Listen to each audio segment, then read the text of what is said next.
Oi pessoal, aqui é o professor Mauro Franco, do curso de História da UENG, Unidade Carangola. Eu estou aqui hoje para convidar vocês para um minicurso que eu vou oferecer durante esse período de quarentena, que é um minicurso chamado História para Quê? 4 leituras. A ideia é fazer um percurso teórico, passando por 4 autores, serão 4 aulas, por uma carga horária de 2 horas no total. A gente vai passar por 4 autores que, em alguma medida, discutiram a importância da história para a vida. Ou seja, alguns autores que pensaram os sentidos do conhecimento histórico, qual a importância de estudarmos história, e como ela pode nos orientar a produzir sentidos para a nossa vida no presente. Então é isso. O minicurso ele vai ter validade depois como créditos extras para vocês. E conto com vocês então nesse minicurso, tá bem? Serão 4 vídeos, as caixas de comentários dos vídeos estarão abertas para vocês escreverem, perguntarem, criticarem, enfim.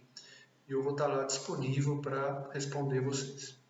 Então, sejam todos bem-vindos e vamos lá então para começar as nossas aulas.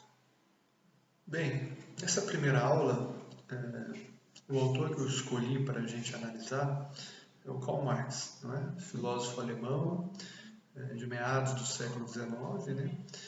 O Marx escreve a obra dele entre as décadas de 40, 50 e 60 do século XIX.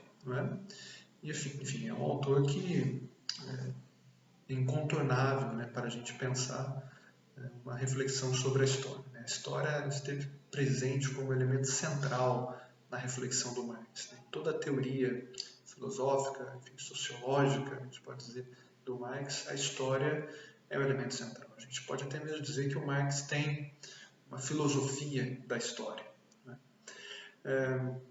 Só que, assim, a gente nesse curso é um mini curso introdutório, essa aula do Marx rápida, em alguma medida, bem curta, para a gente fazer uma análise completa do que foi a obra do Marx. Então, não se trata disso. É uma análise sobre um ponto específico, sobre o conceito de história mobilizado pelo Marx, como ele entende a importância da história para a compreensão e, fundamentalmente, para a transformação do mundo.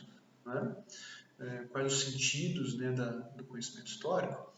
Então, eu tenho que deixar claro que é uma análise bem pontual. A gente não está fazendo aqui um grande voo filosófico sobre uma obra extremamente complexa, como é a do Marx, e que teve, enfim, vários desdobramentos, talvez a obra com mais desdobramentos do ponto de vista de uma história intelectual. O marxismo tem uma história riquíssima aí, desde a segunda metade do século XIX, atravessando o século XX inteiro, chegando hoje, claro, com um pouco menos de força, mas ainda presente como uma via de análise da sociedade contemporânea.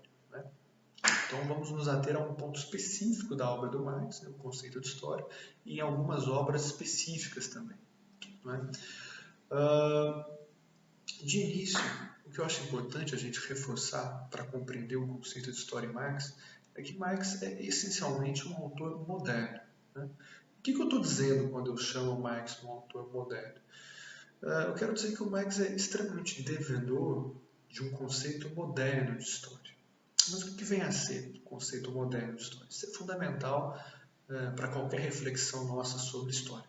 A gente entender o que é o conceito moderno de história, que há um conceito antigo e um conceito moderno. De certa forma, e eu estou me pautando aqui especialmente nos argumentos do Reinhard Koselleck, que argumenta que da passagem do século XVIII para o século XIX, a experiência da história, a relação com a história se transforma radicalmente. Os eventos que vinham acontecendo na Europa naquele momento, as revoluções, as transformações tecnológicas e econômicas e científicas vão produzindo em cadeia um conjunto de transformações naquela sociedade europeia, de maneira que isso se reflete em uma determinada forma de experimentar o tempo e a história. O que se vai notar a partir desse momento é vamos dizer assim, um intenso grau de aceleração da experiência histórica, de uma separação cada vez mais entre passado e futuro, ou seja, aquela experiência passada ela não é necessariamente mais capaz de iluminar o futuro. como era, por exemplo, um conceito antigo de história, o conceito da história mestra da vida, né?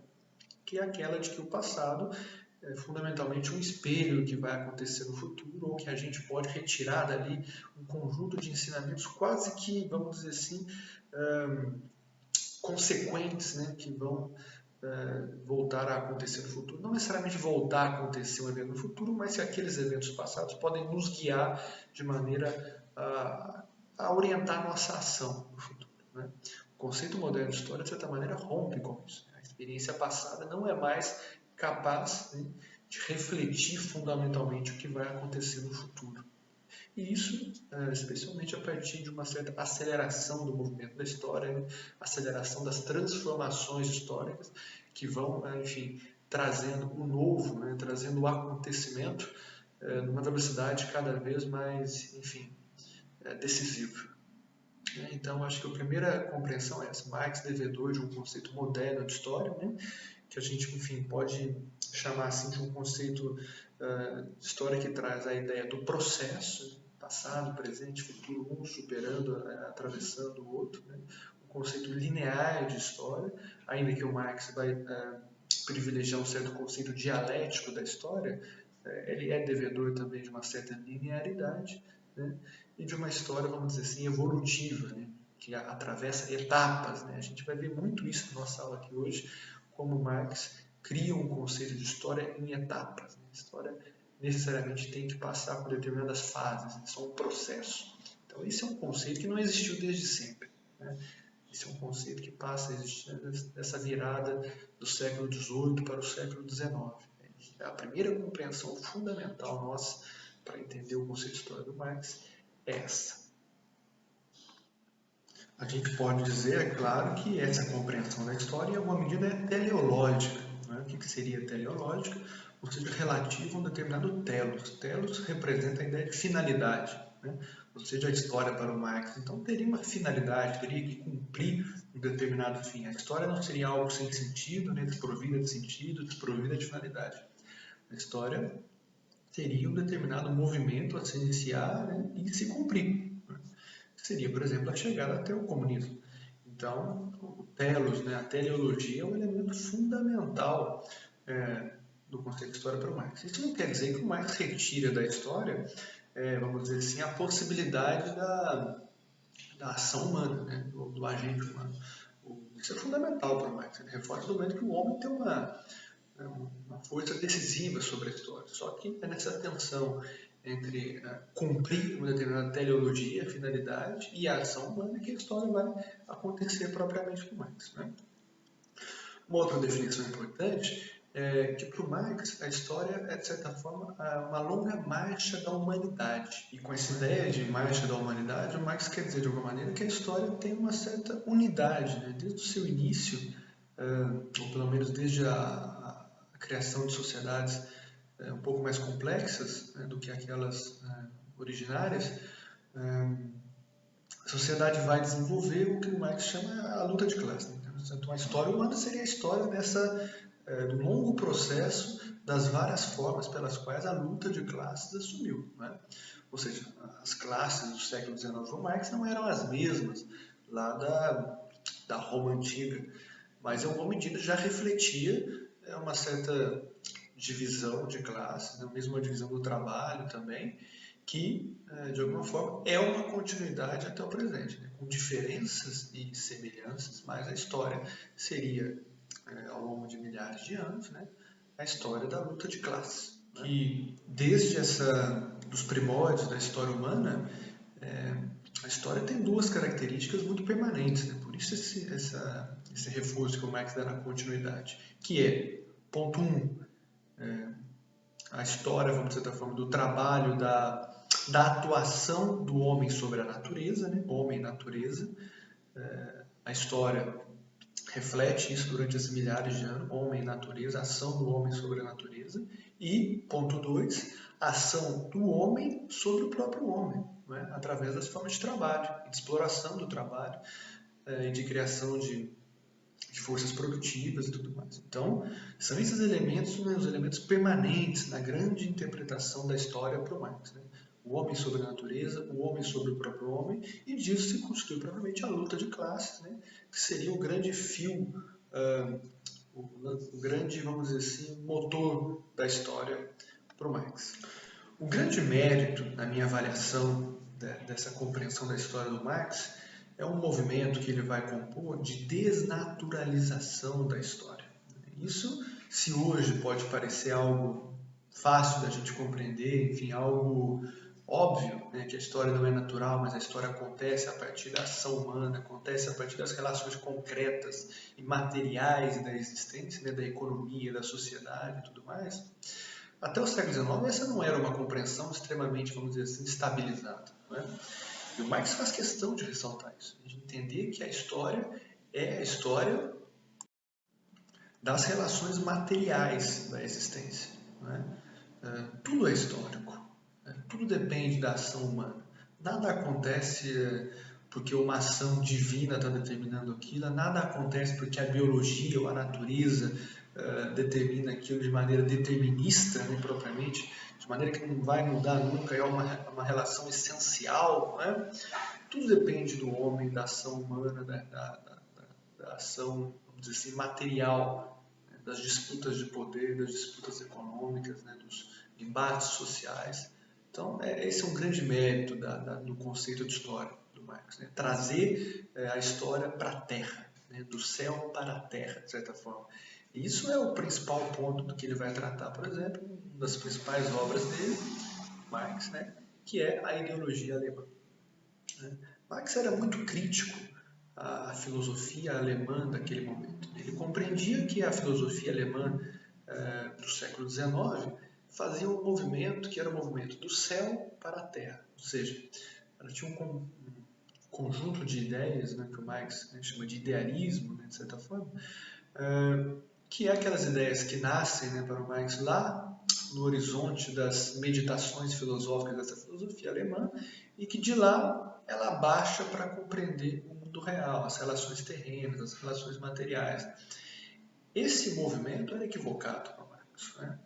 O movimento não podia ser de vir do céu para a terra, um conjunto de ideias pré-estabelecidas e tentar analisar a sociedade.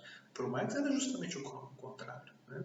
Você deveria partir das relações materiais, terrenas, concretas da existência, do cotidiano, né? Da divisão do trabalho, das relações de produção, e a partir disso, então, criar um determinado conceito de história, uma determinada compreensão filosófica da sociedade. Por isso a ideologia alemã, ideologia que de certa forma significa uma medida falseamento da realidade, né? A ideologia alemã se equivocava nesse sentido, né? Se falseava a realidade nesse sentido, por não entender que toda a história nasce das relações propriamente terrenas e concretas de embates. E aqui a gente chega então em duas definições importantes, né? Que a filosofia a filosofia da história do Marx é uma filosofia da história racionalista, né, que de alguma maneira prevê uma certa razão que atravessa do início ao fim essa história, né? E a razão aqui é a luta de classes, né? É as relações materiais de existência no cotidiano, né? E uma outra definição importante, que é uma filosofia da história materialista, ou seja, para se interpretar corretamente a história, para se entender a história, é importante compreender as relações materiais da existência.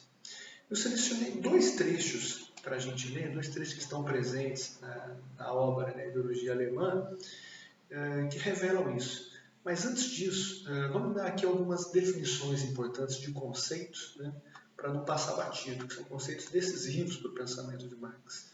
O primeiro deles, que a gente já falou algumas vezes aqui, que são conceitos fundamentais para entender o conceito de história do Marx, seria aquele de relações de produção. Né?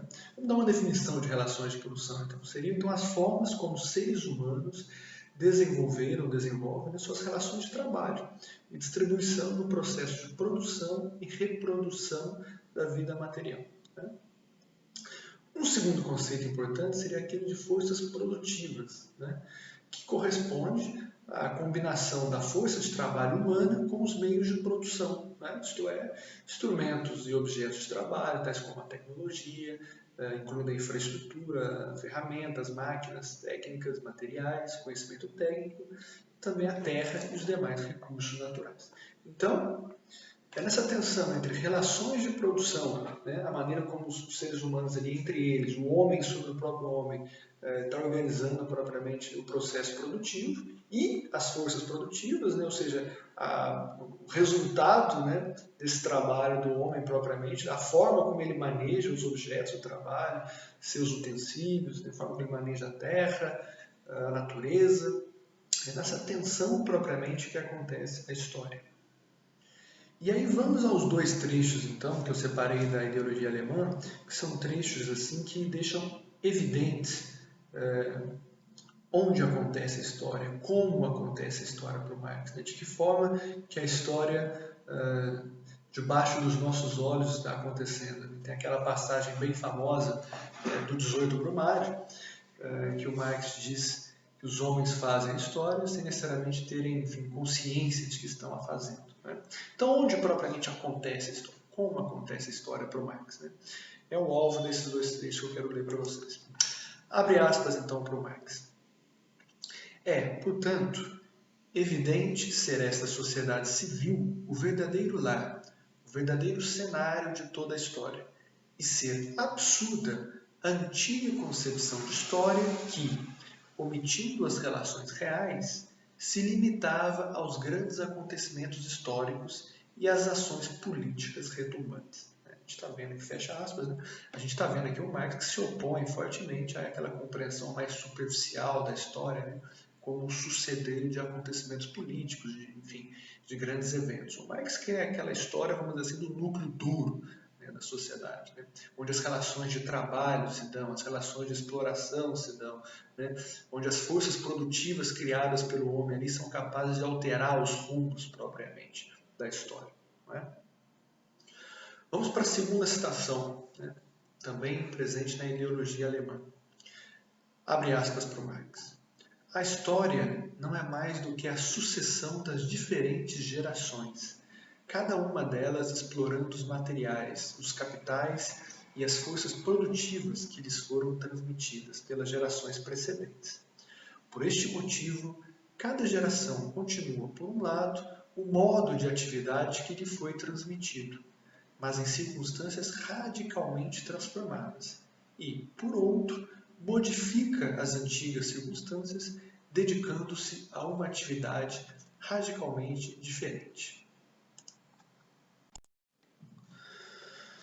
O que o Marx está dizendo aqui é, de certa forma, tentar analisar a estrutura da transformação histórica. Né? Ou seja, o que seria isso? O que garante, por exemplo, que a história mude? Né? O que garante que a história não seja a mesma? Né? Que a gente vá dormir, acorde no outro dia e as coisas não se reproduzem de maneira exatamente igual. Né?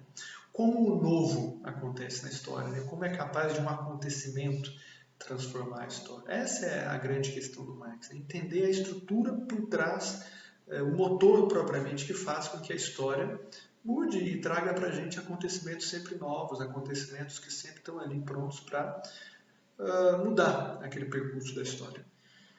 Bem, se ajeitem na cadeira aí, porque a gente está partindo para a segunda metade, né, final da nossa aula, e agora entram determinados conceitos assim, no âmago, né, no centro da compreensão de história para o Marx, que assim, são conceitos de difícil compreensão, então é importante que vocês estejam bem, enfim, concentrados na aula. A primeira definição importante aqui é aquela entre devir e desenvolvimento. É importante a gente compreender essas duas dimensões para entender a estrutura da transformação histórica para o Marx. O devir, de certa forma, é algo assim sucessivo, é algo existencial, é algo permanente, vamos dizer, na história humana, não é? Ele envolve a própria relação do homem com a natureza. De certa forma, ele pode ser entendido fazendo esse movimento, né? Sucessivo, contínuo, existencial. Então, a primeira dimensão é a gente entender essa continuidade que o devir pressupõe, né? Essa linha histórica, de certa forma, né? Que está unindo, enfim, épocas, gerações e tudo mais. Outra coisa, outro conceito importante é o de desenvolvimento. E aí o de desenvolvimento a gente tem que imaginar um ponto específico nessa linha. Pontos, né, específicos nessa linha, que são pontos com uma lógica interna.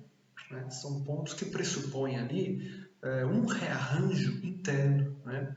A gente pode definir que são pontos que têm modo de produção específico, forças produtivas específicas, relações de produção específicas. Não é à toa que o Marx sempre diferenciou entre momentos, né, fases e etapas distintas da história humana. Você tinha um modo de produção feudal, um modo de produção asiático, um modo de produção aí, burguês já moderno, que é o modo que o Marx está criticando mais diretamente, não é?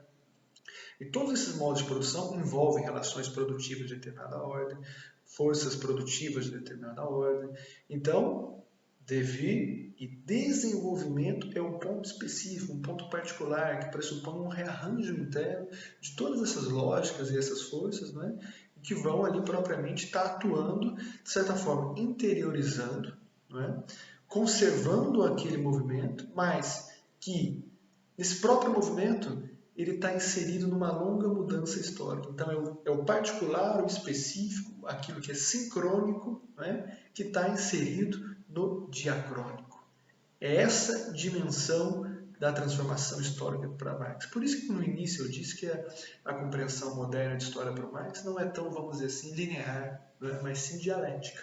A dialética que pressupõe a tese, a antítese, e que no embate entre essas duas se produz propriamente a síntese. É o movimento dialético da história. Que Marx é grande defensor do pensamento de Hegel também. Né? Então, o primeiro elemento é complexo, é difícil, mas para a gente entender o conceito de história do Marx é isso, né? Entender que as mudanças se dão tanto no plano diacrônico quanto no plano sincrônico, né? Do rearranjo interno dessas forças, desses modos de produção, dessas forças produtivas, que no seu choque vão conservando, né? Se conservando, mas também se alterando. Né? E daí, novamente, aquela famosa frase que está presente no 18 Brumário, no 18 Brumário de Luiz Bonaparte, né? Os homens fazem a sua própria história, mas não a fazem segundo sua livre vontade. Né? Então a história está acontecendo debaixo dos olhos do homem ali, mas o homem não tem controle de tudo aquilo, nem sabe mesmo como analisar friamente o que está acontecendo debaixo dos olhos dele. Simplesmente faz, a história acontece, né? Obviamente acontece dependendo da ação humana, né? Nunca livre da ação humana, mas não necessariamente o homem tem controle ou compreensão ou total domínio do que ele está fazendo. Né? A história acontece nesse rearranjo interno que eu acabei de explicar. E chegando então no final da nossa aula, o que eu entendo que é fundamental a gente compreender nesse rápido comentário sobre o que é história para o Marx, é que a história, né, está tensionada entre uma dimensão evolutiva e uma dimensão repetitiva. Né? Essa é a tensão fundamental da história para o Marx. A dimensão evolutiva é bastante conhecida, né? Enfim, o que o Marx chamava de que a história como a história da luta de classe, a história como a marcha da humanidade, enfim, é o suceder dessas várias épocas que se organizaram de determinadas formas, que estabeleceram a relação homem-natureza de determinada forma, que estabeleceram as relações de trabalho entre os homens de determinada forma. Então, essa história da evolução é relativamente bem complexa, bem compreendida, né? Bem clara. Essa história da repetição é um pouco mais, vamos dizer assim, delicada, porque ela envolve propriamente essa reprodução diária, né, das relações de produção. Ela pressupõe aquilo que o Marx mencionou também no 18 Brumário, né, de que a história acontece pela primeira vez como tragédia e depois como farsa, né, se remetendo ao caso dos Bonapartes, né? Então, assim, o Marx está muito atento também a essa dimensão do que permanece, né? Do que volta e meia volta na história. Né? Não volta necessariamente igual, né? A história nunca é igual, mas volta, de certa forma, trazendo sedimentos, né? Momentos do passado que, de alguma maneira, se refletem no presente. Né? Essa dimensão evolutiva e repetitiva da história. Então, é o que a gente pode chegar como, né, uma das conclusões possíveis aqui. Nunca é demais a gente lembrar também a função que o Marx reconhece ao proletariado, né? E lembrando aquela discussão que eu coloquei sobre se há espaço ou não para a ação humana, né, na filosofia da história do Marx? O Marx reconhece no proletariado moderno, fabril do século XIX, um agente histórico fundamental capaz de quebrar essas estruturas de repetição diárias, né, da história e propriamente abrir um novo ciclo nessa linha de desenvolvimento. Por isso o Marx está tão preocupado em apontar para esse proletariado que o futuro deve ser o conceito mestre para guiar a história, não mais o passado. Né? Marx está muito preocupado porque os proletários franceses de meados do século XIX vão se aproximar muito do Luiz Bonaparte, né? Remetendo nele algum tipo de semelhança com Napoleão Bonaparte, de modo que o Marx está preocupado com esse uso muito tradicional, muito carismático do passado, né? Como se fosse possível reproduzir determinadas épocas, né, do passado no presente. Então, o Marx quer sempre apontar para o proletariado que a história se acontece provavelmente no futuro. Né? O proletariado deve olhar para o futuro e não tanto para os exemplos passados.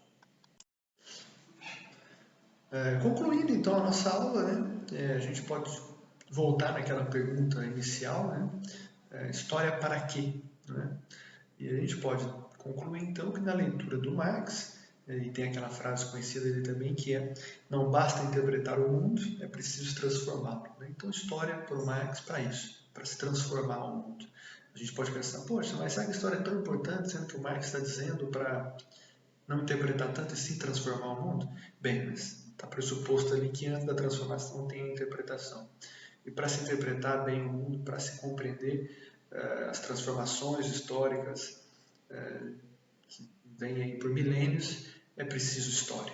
É preciso um conhecimento apurado do passado para entender. No caso do Marx, um conjunto, vamos dizer assim, de leis. Né? Leis que não são imutáveis, leis que, de certa forma, não são tão permanentes assim, mas que, em alguma medida, regem esse movimento da história. Né? São repetitivas em alguma medida.